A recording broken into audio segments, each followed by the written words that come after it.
semua? Baik, Ibu. Sudah siap belajar hari ini? Siap. Oke, sebelum pelajaran hari ini Ibu mulai, tolong ketua kelasnya Dela pimpin doa dulu ya. Siap, berdiri. Sebelum mulai pembelajaran, mari kita berdoa menurut kepercayaan masing-masing. Doa dimulai. Doa susah. Memberi salam. Selamat pagi, Ibu. Selamat pagi, silahkan duduk. Sebelum Ibu memulai pelajarannya, Ibu mau tanya dulu nih, apakah hari ini semua hadir? Hadir semua, alhamdulillah. Kalau gitu murid Ibu semuanya hari ini hadir. Oke, sebelum itu Ibu mau membacakan dulu ya untuk tujuan pembelajaran dan juga kompetensi dasar dari materi kita yang akan dipelajari hari ini. Untuk kompetensi dasarnya sendiri, yang pertama dari segi pengetahuannya, di sini kalian akan menganalisis struktur dan kebahasan teks eksplanasi. Lalu yang kedua, untuk keterampilannya, kalian akan memproduksi teks eksplanasi secara lisan atau tulis dengan memperhatikan struktur dan kebahasaannya. Nah, untuk tujuannya, pertama adalah peserta didik dapat menelaah struktur teks eksplanasi, ya. Itu yang pertama. Lalu yang kedua, menguraikan kaidah kebahasaan teks eksplanasi. Lalu yang ketiga, menyusun teks eksplanasi dengan memperhatikan struktur, yaitu ada identifikasi fenomena, rangkaian kejadian, dan juga ulasan atau simpulan biasanya. Lalu yang keempat, membuat teks eksplanasi sesuai dengan struktur dan kaidah kebahasaan yang tepat. Nah, minggu lalu kita sudah membuat apa? Siapa yang ingat materi kita minggu lalu? Materi kita minggu lalu kita belajar tentang apa dari teks eksplanasinya? Ya, coba. Iya, silakan. Kemarin kita membuat kerangka teks eksplanasi, Bu. Membuat kerangka teks eksplanasi. Oke. Berarti ketika kita membuat kerangka, kemarin yang kita pelajari sebelum buat kerangka ada apa aja ya? Siapa yang masih ingat? Oke, Cindy silakan. Ada struktur dan ada juga kaidah kebahasaan. Lalu ada apa lagi ya? Oh ya, strukturnya apa aja, Cindy? Strukturnya ada juga yang pertama ada identifikasi fenomena, yang kedua ada rangkaian kejadian, yang terakhir ada ulasan atau simpulan. Oke, ada ulasan itu. Lalu untuk kaidah kebahasaan yang kemarin kita pelajari, ada apa aja? Cindy masih ingat? Ada makna denotatif, konjungsi kronologis, konjungsi kausalitas, keterangan waktu, kata ganti non persona, kata kerja pasif, kata teknis, kata kerja relasional. Oke, tepuk tangan untuk Cindy masih ingat catatannya. Minggu lalu kita buat kerangka, sebelumnya juga sudah belajar struktur sama kaidahnya. Satu lagi, ada yang kita pelajari di minggu lalu. Ada yang masih ingat satu lagi apa yang dipelajari di minggu lalu? Oke, Jason, apa? Minggu lalu kita mempelajari tentang pola pengembangan teks eksplanasi. Oke, pola pengembangan teks eksplanasi itu ada berapa macam ya? Ada dua. Ada dua, apa aja? Yang pertama pola pengembangan sebab, kedua ada pola pengembangan proses. Ya, betul. Pola pengembangan yang kita pelajari kemarin ada dua. Ya, ada pola pengembangan sebab akibat, ada juga pola pengembangan proses. Nah, minggu lalu kita sudah buat kerangkanya, kerangka teks eksplanasi, dan kalian juga sudah mempresentasikan ke depan, ya kan? Kemarin sudah maju beberapa kelompok untuk presentasi ke depan mengenai kerangka yang sudah dibuat. Nah, minggu ini Ibu ingin kalian membuat teks eksplanasinya. Jadi kerangka yang minggu lalu sudah kita buat, minggu ini kita kembangkan menjadi sebuah teks eksplanasi, ya. Kita kembangkan menjadi sebuah teks eksplanasi, dan kalian bisa mengembangkannya dengan memilih salah satu pola. Ingin pola pengembangan secara apa? Tadi sebab akibat, atau mau dikembangkan dengan cara pola proses atau urutan, gitu kan ya? Kalian bisa pilih itu. Duduknya hari ini sudah sesuai kelompok yang minggu lalu? Sudah ya. Begitu sudah sesuai kelompok, silahkan proyek kita di minggu lalu kita lanjutkan di minggu ini, ya. Kerangka yang sudah dibuat kemarin silahkan dibuat teks eksplanasinya, silahkan dikerjakan. Minggu lalu sudah dibuat kan? Oke, silahkan dikembangkan ya.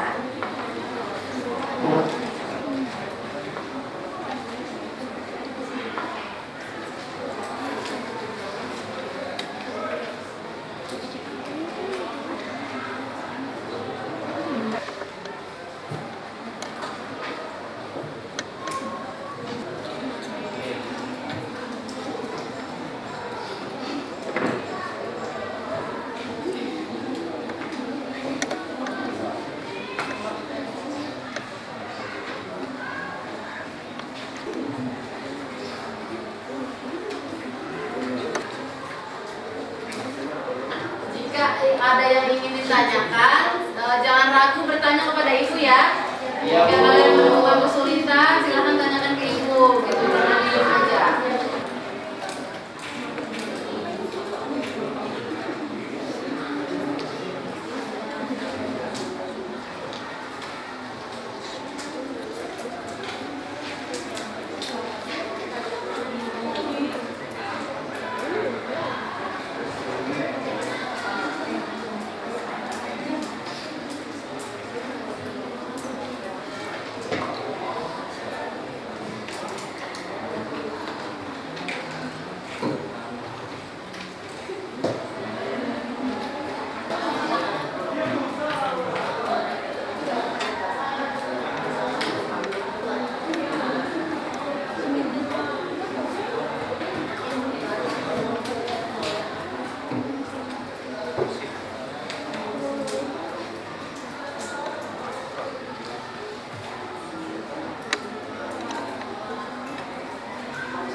Oke, bagaimana? Apakah sudah selesai teks eksplanasi yang dibuat? Sudah, Bu. Oke, kalau gitu kita presentasikan ya. Setiap kelompok maju dan membacakan teks eksplanasi yang sudah dibuat. Oke, siapa kelompok pertama yang mau maju? Ibu tunjuk atau inisiatif sendiri? Ibu tunjuk. Kelompoknya Natasha. Ibu tunjuk kelompoknya Natasha. Oke, siap ya? Oke, silakan. Tepuk tangan dulu untuk kelompoknya Natasha. Selamat pagi semua. Pagi. Kami dari kelompok 1. Nama saya Gunawan Setiawan. Nama saya Natasha. Perkenalkan, nama saya Wisnu Santoso. Nah, di sini kami akan membacakan struktur beserta kaidah pembahasan teks eksplanasi. Nah, teks eksplanasi yang akan kami baca adalah tentang cuaca ekstrim. Struktur yang pertama ada pada paragraf pertama, yaitu identifikasi fenomena. Yaitu petir, kilat, atau halilintar adalah gejala alam yang biasanya muncul pada musim kemarau di saat langit memunculkan kilatan cahaya sesaat yang menyilaukan. Beberapa saat kemudian disusul dengan suara guru. Perbedaan waktu kemunculan disebabkan adanya peradaban antara kecepatan cahaya. Struktur yang kedua yaitu rangkaian kejadian akan dibacakan oleh Natasha. Petir merupakan gejala alam yang biasa kita analogikan dengan sebuah kapasitor raksasa, di mana lempeng pertama adalah awan dan lempeng kedua adalah bumi.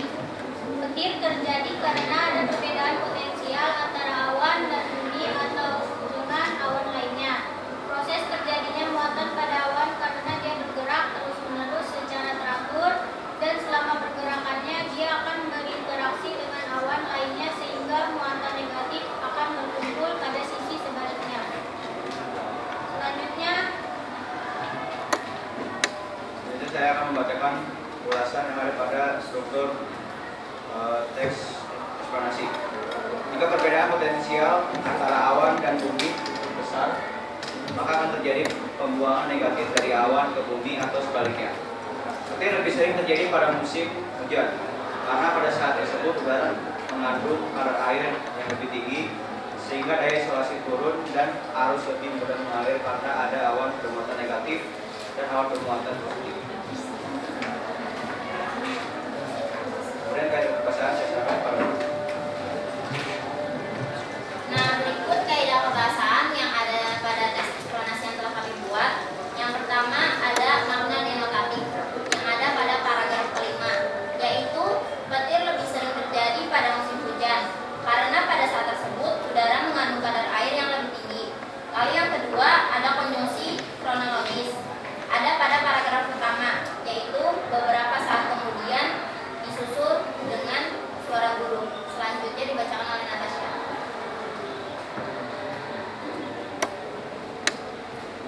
Paragraf pertama, perbedaan waktu kemunculan disebabkan adanya perbedaan antara kecepatan suara dan cahaya. Paragraf 3, karena ada perbedaan potensial antara awan dan bumi atau dengan awan lainnya.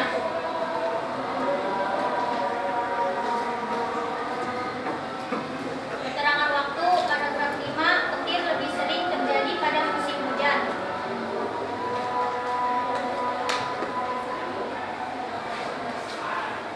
Kata teknis, selanjutnya dibacakan dengan biasa. Pada teknis, yaitu paragraf pertama ada petir, kilat, atau halilintar. Kemudian kata kerja relasional yaitu paragraf 1 ada petir, kilat, atau halilintar adalah gejala alam yang biasanya muncul pada musim kemarau di saat langit menunjukkan kilatan cahaya saat yang menyalakan. Dan di paragraf 2, petir merupakan gejala alam yang biasa kita analogikan dengan sebuah kapasitor raksasa di mana lempeng pertama adalah awan dan lempeng kedua adalah Sudah? Oke, silakan kelompoknya Luna, Natasha, dan Jason sudah mempresentasikan hasil kerjanya. Siapa yang ingin memberikan masukan? Ada masukan nggak untuk kelompok ini? Saya dulu. Siapa? Kamil. Oke, silakan Kamil. Masukannya untuk kelompok ini apa? Dari saya untuk kelompok Natasha sudah bagus, materi yang jelas, tersusun dan terperinci, struktur dan kaidah bahasanya, namun kurang dalam pembawaannya. Oh gitu ya. Mungkin cara membacakannya tadi terlalu cepat ya, atau suaranya kurang terdengar ya. Oke, jadi masukannya hanya itu dari Kamil. Berarti semuanya sudah. Kalau untuk materinya sudah bagus ya? Sudah bagus. Sudah bagus. Oke. Nah, untuk selanjutnya kalau maju ke depan berarti suaranya lebih kenceng ya, supaya temannya nanti yang di belakang atau yang di pojok lebih terdengar lagi. Dan cara pembacaan materinya jangan terburu-buru, oke? Supaya teman yang di belakang juga nanti bisa jelas mendengarkan jawaban dari kalian. Ya, oke. Terima kasih. Silakan ditutup. Sekian dari kelompok kami. Terima kasih semua. Oke, terima kasih sama-sama. Silakan.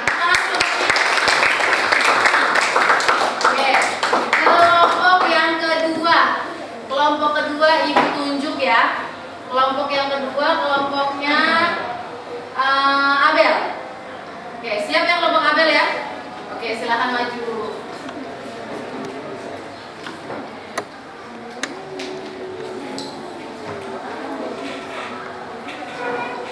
Oke, silakan perkenalkan dulu ke teman-temannya, nama kelompoknya. Assalamualaikum warahmatullahi wabarakatuh. Waalaikumsalam warahmatullahi wabarakatuh. Kami dari kelompok 2. Perkenalkan, nama saya Suci Trimayani. Nama saya Kristabel Mamalin. Saya Sofia Mahera. Kami ingin mempresentasikan teks eksplanasi yang berjudul Petir. Struktur yang pertama, pernyataan umum yang terdiri dari paragraf 1 dan 2. Teksnya, petir, kilat atau halilintar adalah gejala alam yang biasanya muncul pada musim hujan saat langit menunjukkan kilatan cahaya sesat yang menyilaukan. Paragraf kedua, beberapa saat kemudian disusul dengan suara menggelegar yang disebut burung. Perbedaan waktu kemunculan ini disebabkan adanya perbedaan antara kecepatan suara dan kecepatan cahaya. Struktur yang kedua akan dibacakan dengan Kristabel. struktur kedua ada urutan sebab akibat yang terdiri dari paragraf 3 sampai paragraf 7. Teksnya, petir terjadi karena ada perbedaan potensial antara awan dan bumi atau dengan awan lainnya. Proses terjadinya muatan pada awan karena dia bergerak terus-menerus secara teratur dan selama pergerakannya dia akan berinteraksi dengan awan lainnya. Sehingga muatan negatif akan berkumpul pada salah satu sisi, atas atau bawah, sedangkan muatan positif berkumpul pada sisi sebaliknya. Jika perbedaan potensial antara awan dan bumi cukup besar, maka akan terjadi pembuangan muatan negatif elektron dari awan ke bumi atau sebaliknya untuk mencapai keseimbangan. Proses pembuangan muatan ini, media yang dilalui elektron adalah udara. Pada saat elektron mampu menembus ambang batas isolasi udara inilah terjadi ledakan suara. Struktur ketiga akan dibaca oleh Sylvia. Struktur selanjutnya ada interpretasi dari paragraf 8 sampai 10. Teksnya adalah petir lebih sering terjadi pada musim hujan karena pada keadaan tersebut udara mengandung kadar air yang lebih tinggi sehingga daya isolasinya turun dan arus lebih mudah mengalir. Karena adanya awan bermuatan negatif dan awan bermuatan positif, maka petir juga bisa terjadi antara awan yang berbeda muatan. Nah, ini ada salah satu contoh teks eksplorasi tentang kaidah pembahasannya, yaitu ada kata kerja relasional, yaitu petir, kilat, atau halilintar adalah gejala alam yang biasanya muncul pada musim hujan saat langit memunculkan kilatan cahaya sesaat yang menyilaukan.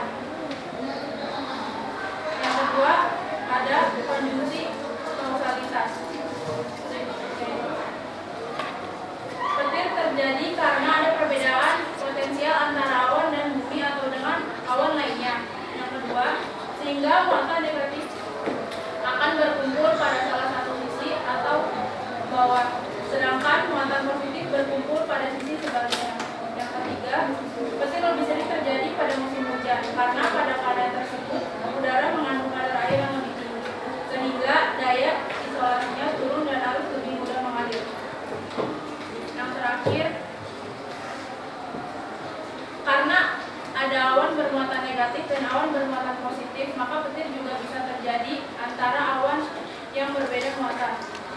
Nah, yang terakhir ada keterangan waktu.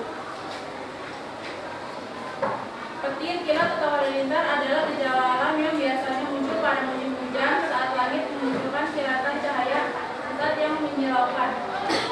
Nah, untuk kaidah kebahasaan yang lainnya kebetulan tidak ada dalam teks kami, jadi hanya ada kaidah itu saja. Sekian dari kelompok kami. Wassalamualaikum warahmatullahi wabarakatuh.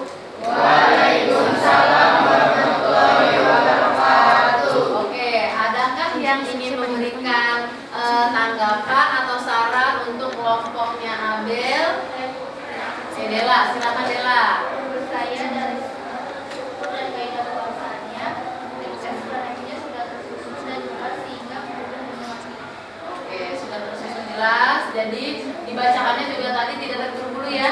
Oke, jadi kita semua ngerti. Oke, terima kasih Dela. Oke, kalau gitu terima kasih kelompoknya Abel ya. Jawabannya sudah bagus, rinciannya jadi dibacakan juga tadi dengan pelan ya, jangan terburu-buru. Jadi kita yang mendengarkan juga paham. Oke, terima kasih. Silakan kembali ke tempat. Tepuk tangan untuk kelompoknya Abel. Siapa lagi yang mau maju? Kelompok yang ketiga, Ibu tunjuk apa ya? Kelompok ketiga, kelompoknya siapa yang mau maju? Kelompoknya Jenny coba.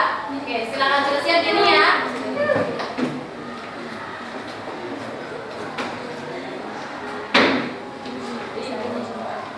Oke, jangan lupa kenalkan dulu nama kelompoknya masing-masing.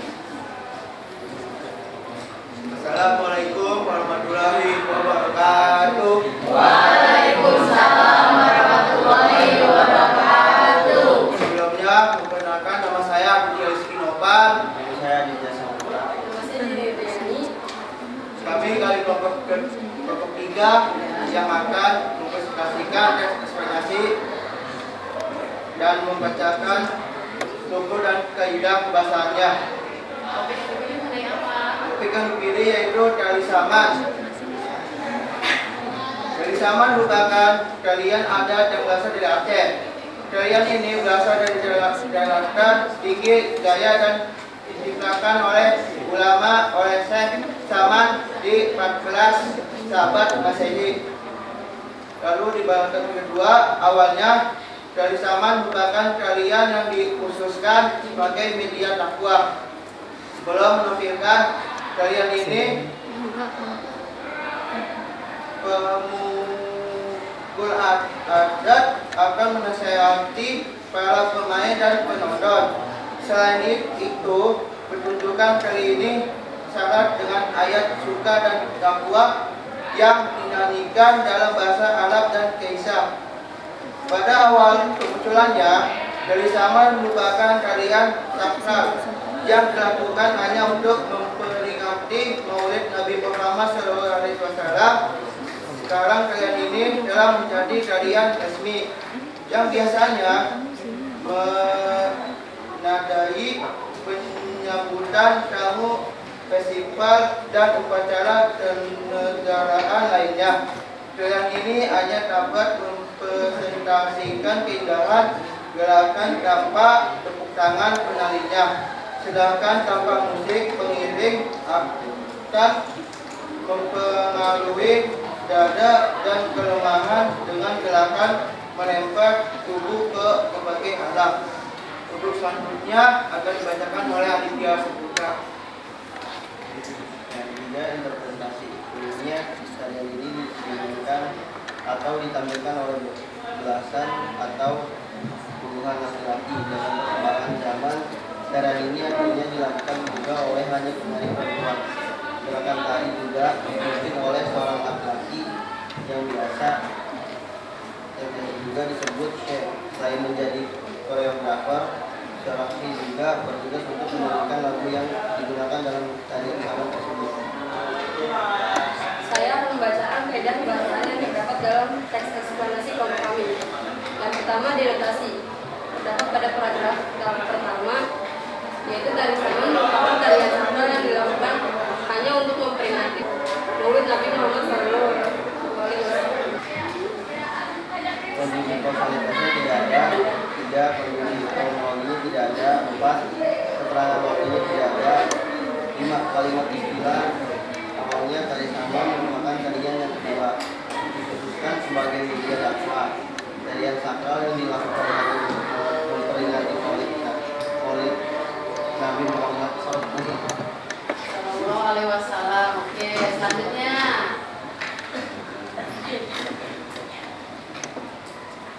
Kaidah bahasa selanjutnya apa lagi? Untuk yang selanjutnya yang ketujuh, kata kerja pasif. Umumnya tarian ini dimainkan atau ditampilkan oleh belasan atau puluhan laki-laki. Tarian ini akhirnya dilakukan juga oleh banyak penari perempuan. Belakangan kali juga dipimpin oleh seorang laki-laki yang biasa disebut atau chef. Lalu yang ke-8, kata kerja relasional. Tari saman merupakan tarian adat yang berasal dari Aceh. Lalu yang ke-9 ada kata kerja non-personal. Tarian ini dimainkan atau ditampilkan oleh belasan atau puluhan laki-laki. Tarian ini akhirnya dilakukan juga oleh banyak penari perempuan. Oke, berarti tutup dulu dong. Oke, sekian Dari kelompok kami, kurang lebihnya mohon maaf. Wassalamualaikum warahmatullahi wabarakatuh.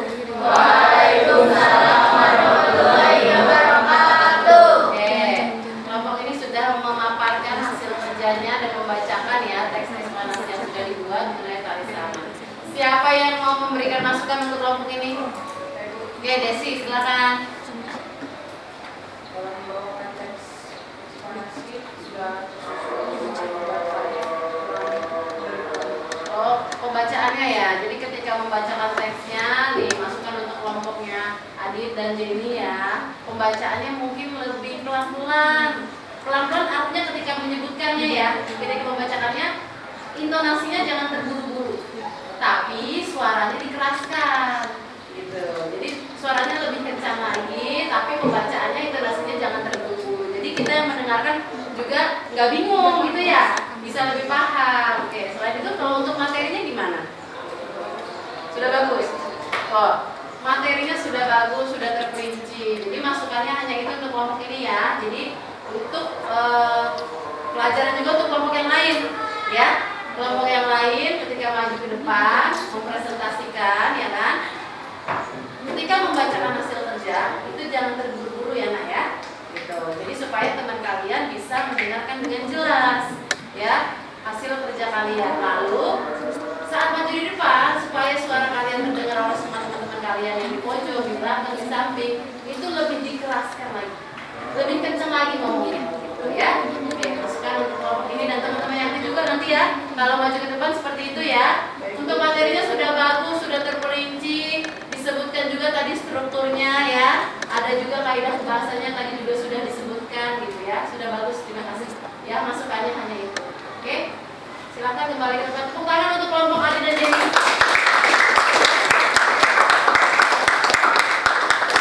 Nah, kita sudah belajar teks eksplanasi di hari ini yaitu tentang membuatnya ya. Cara membuat teks eksplanasi. Ya. Kemarin sudah belajar struktur, sudah belajar kaidah, sudah belajar pola pengembangannya dan hari ini sudah belajar membuat teks eksplanasinya sendiri. Gitu ya. Oke. Siapa yang masih bisa menyebutkan kalau tadi di awal kita sudah mempelajari bagaimana cara membuat teks eksplanasi? Apa ya langkah-langkah atau urutan ketika kita membuat teks eksplanasi? Sebelum Ibu mengakhiri pembelajaran hari ini, Ibu mau menanyakan dulu nih, menyimpulkan materi kita hari ini apa saja ya? Kita bikin teks eksplanasi kan? Ya, ada tahapannya kan? Ada. Nah, tahapannya apa aja yang kita lalui atau yang kita ikuti saat kita membuat teks eksplanasi? Siapa yang bisa? Yusuf, oke silakan Yusuf. Mulai dari materi yang dipelajari hari ini, yaitu satu struktur teks eksplanasi. Strukturnya sudah minggu lalu. Dua, kaidah pembahasan. Kaidah pembahasan juga sudah minggu lalu. Yang hari ini ada apa aja Yusuf? Membuat teks eksplanasi. Ya, langkah-langkah membuat teks eksplanasi. Langkah-langkahnya ada berapa? Yusuf bisa sebutkan? Ada 4. Coba. Yang pertama apa?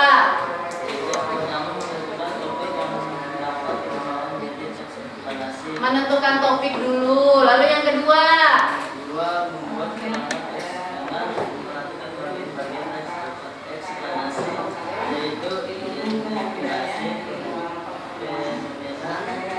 proses kejadian, dan ulasan. Oke, berarti yang kedua membuat kerangka, tapi harus memperhatikan strukturnya, ya. Strukturnya harus diperhatikan. Lalu, apalagi yang ketiga? Yang ketiga, mengembangkan kerangka teks dengan memperhatikan bagian-bagian teks eksplanasi.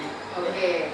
Yang ketiga, mengembangkan kerangka yang sudah dibuat. Nah, itu yang tadi kita pelajari. Itu yang tadi kita lakukan pada pembelajaran hari ini, ya kan? Kalian mengembangkan kerangka yang sudah dibuat minggu lalu. Hari ini kalian mengembangkan kerangkanya menjadi sebuah teks eksplanasi. Nah, terus apalagi yang keempat, Sob?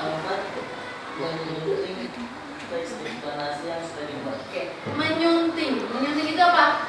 Kita lihat lagi, kita koreksi lagi teks eksplanasi yang sudah kita buat. Strukturnya sudah benar belum? Urut gak strukturnya? Lalu kita cari tahu ada kaidah pembahasannya apa aja yang ada di dalam teks eksplanasi itu sendiri. Kalau gitu Ibu mau nanya sekali lagi, sudah paham belum ya mengenai materi hari ini? Benar, sudah paham. Hari ini kita sudah membuat, berarti minggu depan kita akan belajar mengenai teks cerpen. Kita akan masuk materi baru di minggu depan. Ya, minggu depan kita akan belajar mengenai materi teks cerpen. Jadi kalian baca dulu, ya, cari tahu pengertiannya, strukturnya, kaidah bahasan apa saja, gitu ya. Sebelum nanti Ibu tanya di materi minggu depan, ya. Jadi persiapkan, belajar dengan benar, ya. Dibaca lagi bukunya, catatannya, atau kalian boleh searching mencari tahu informasi mengenai teks cerpen itu sendiri, oke? Oke, kalau gitu Ibu akhiri pembelajaran hari ini. Silakan Dela, tolong tutup dengan doa. Siap diri.